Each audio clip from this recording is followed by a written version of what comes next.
గారిని చిన్న పిల్లలు చనిపోయారు అధ్యక్ష, వీళ్ళు చేసిన అక్రమమైన గుంతల్లో పెట్టి దీమైన కేసుల్లో. ఆ రోజు మేము అపోజిషన్లో చెప్పాం, ఆ రోజు కలెక్టర్ గారికి ఎస్పీ గారికి చెప్పాం, కనీసం రివ్యూ చేయండి మీరు, ఎందుకు ఇంతమంది పిల్లలు చనిపోయారంటే రివ్యూ చేసే ఇది కూడా ఆ రోజు ప్రభుత్వానికి లేదు అధ్యక్ష. 80 సంవత్సరాల వృద్ధుల మీద 307 కేసు పెట్టారు. తురకపాలెం విలేజ్లో ఒక మైనార్టీ కుటుంబం మీద 80 సంవత్సరాల వృద్ధ దంపతుల మీద 307 కేసు. ఒడ్ర కార్మికుల్ని చేసిన కూలికి డబ్బులు అడిగితే మణికంఠ అనే కుర్రాడిని కత్తులతో పొడిచి పేగులు బయటకు లాగి చంపారు అధ్యక్ష. ఇళ్ళు తగలబెట్టారు. జానపాడు గ్రామంలో 8 సంవత్సరాల పిల్లలు, చదువుకునే పిల్లలు ఫ్లెక్సీలు చింపారని చెప్పి తీసుకొచ్చి పోలీస్ స్టేషన్లో కూర్చోబెట్టి వాళ్ళ మీద 307 కేసు పెట్టారు అధ్యక్ష. 19 మధ్య ఏంటి ఇది? చేతులు కాళ్ళు నరికారు, పంట పొలాలు నరికేశారు, ఇళ్ళు తగలబెట్టారు.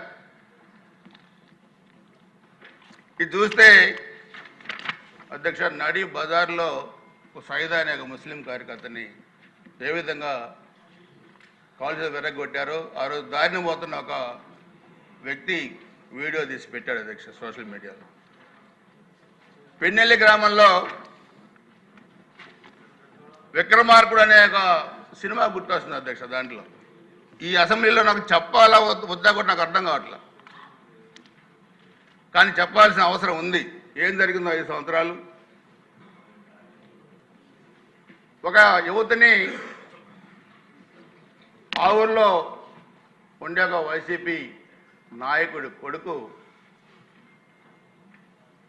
తీసుకెళ్ళి ఇంట్లో పెట్టుకున్నాడు.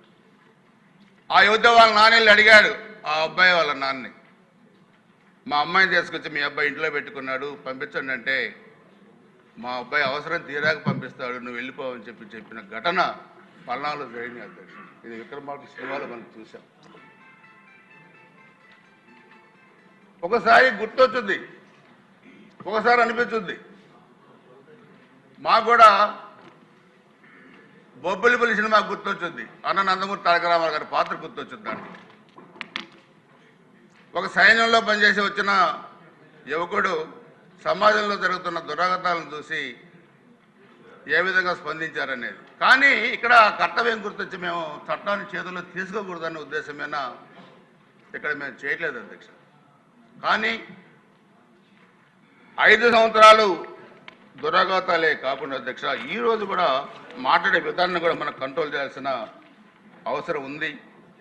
కానీ 6 నెలల్లో మనం చూస్తే, ఈ 15 నెలల్లో మనం చూస్తే అధ్యక్ష, చాలా వరకు నేరాలు తగ్గినాయి, క్రైమ్ రేట్ తగ్గింది, మహిళలపై నేరాలు తగ్గినాయి, చాలా వరకు 5,000 మిస్సింగ్ కేసులు కూడా ఛేదించారు, యువతుల్ని కాపాడారు, విద్యార్థుల్లో చైతన్యం తెచ్చారు. 1924 మధ్య ఎస్సీ ఎస్టీల మీదనే కేసులు పెట్టారు. మన చెల్లెమ్మ ఈరోజు సాక్షాత్తు హోంమంత్రి గారు, ఆమె మీద ఎలా చేశారు 5 సంవత్సరాలు చూశారు. ఇదే ప్రకృతి. ఓ చదువుకున్న యువతి రాజకీయాల్లోకి వచ్చి మంచి స్థానంలో ఉన్నామని ఇష్టారాజ్యంగా మాట్లాడితే, అదే మహిళ ఈరోజు రాష్ట్రానికి హోంమంత్రి చేసిన ఘనత నారా చంద్రబాబు నాయుడు గారి ప్రభుత్వం అని చెప్పి కూడా మీ అందరికీ తెలియజేస్తా ఉన్నాను అధ్యక్ష. ఆ గౌరవం ఏ విధంగా పెరిగింది ఈరోజు సమాజంలో. మన సెప్టెంబర్ 1 మా దగ్గరికి వచ్చారు, 40,000 మంది మహిళలు హాజరయ్యారు. అంటే వీళ్ళకి ఉచ్చనీచాలు లేవు. వైసీపీ వాళ్ళకి ఎవరిమైనా పెట్టాలి, సోషల్ మీడియాలో అసభ్యకరంగా పెట్టాలి. సో దీన్ని మన ప్రభుత్వం ఈరోజు ఏ విధంగా కంట్రోల్ చేస్తుంది, మన అధికారులు ఏ విధంగా పనిచేస్తూ ఉన్నారు చూస్తే చాలా వరకు మాదక ద్రవ్యాలు కూడా ఇప్పుడే చెప్పాను అధ్యక్ష, యాక్సిడెంట్లు కూడా చాలా వరకు తగ్గింది, లేటెస్ట్ టెక్నాలజీని కూడా ఉపయోగించుకోవడం ఉంది. అదేవిధంగా ఈగల్ క్లబ్స్ను కూడా ఏర్పాటు చేశారు. ఆపరేషన్ గరుడ ఈ మెడికల్ షాపులపై కూడా ఉక్కుపాదం మోపారు. అదేవిధంగా ఇవన్నీ కూడా ముఖ్యమంత్రి గారి ఆధ్వర్యంలో, హోంమంత్రి గారి నాయకత్వంలో కూడా అన్ని గంజాయిని కూడా కంట్రోల్ చేశారు. సోషల్ మీడియాలో మహిళల జోలికి వస్తే కబద్దారని చెప్పి కూడా చెప్పారు అధ్యక్ష. నేను మీ ద్వారా చెప్పదలుచుకుంది ఒకటి, ఈరోజు మనం వైసీపీ పార్టీని రాజకీయ కోణంగా కాకుండా అధ్యక్ష సామాజిక కోణంలో చూడాలి. ప్రజలను కూడా మనం అప్పీల్ చేయాలి. ప్రజలకు కూడా ఈ పార్టీని, ఎందుకంటే వాళ్ళు కూడా 2019లో ఒక్కసారి అవకాశం ఇవ్వమన్నారు, రెండోసారి అవకాశం ఇవ్వమల్లా. సో ఒకసారి అవకాశం ఇచ్చారు, నెత్తిన కుంపటి పెట్టుకున్నారు.